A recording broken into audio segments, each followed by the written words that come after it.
Argentina মিশরের এই খেলাটি অনেক উত্তেজনা বাড়িয়ে দিয়েছে, এমনকি বহু বিতর্ক সৃষ্টি করে দিয়েছে। মিশর এমন ভালো খেলেছে যে আর্জেন্টিনাকে প্রথম অর্ধেই একটি গোল দিয়ে দেয়, মাত্র 13 মিনিটের মধ্যেই। এখানে আর্জেন্টিনা অনেক চেষ্টা করার পরও বিরতি পর্যন্ত তা শোধ করতে পারেনি। অবশ্য পেনাল্টি একটি পেয়েছিলেন 19 মিনিটে, সেটি হয় না, অথচ রেফারি দিয়েছেন,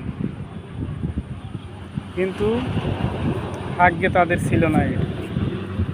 মেসি গোল দিতে পারেনি। মেসি এর আগেও অনেকটাই মিস করেছে পেনাল্টি, গোল দিতে পারেনি। মেসি যে সেরা অনেকে বলে, কিন্তু মেসি এখানে সেরা নয়। মেসিকে মার দেওয়া হয়, এই জন্য মেসি এখানে গোল পায়। অনেক বিতর্ক হয়ে গেছে আর্জেন্টিনা ও মিশরের খেলায়। রেফারি তো মনে হয় আর্জেন্টিনাকে জিতিয়ে দিবে এমনই উদ্দেশ্যে ম্যাচ পরিচালনা করছিলেন। মিশর দ্বিতীয় গোলটি যেটি দেয় সেটাও বাতিল করে, অথচ অনেক আগে ফাউল হয়েছিল।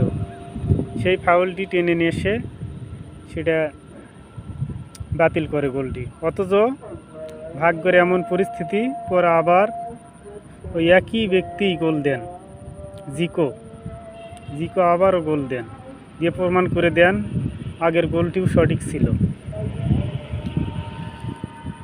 আর শেষ পর্যায়ে এমন বিতর্ক সৃষ্টি করলো, আর আম্পায়ারের এমন আচরণ সত্যিই বিশ্বকাপে একটি কলঙ্ক ম্যাচ হয়ে থাকলো। মিশরকে তারা হারিয়ে দিল রেফারির চক্রান্তের কারণে।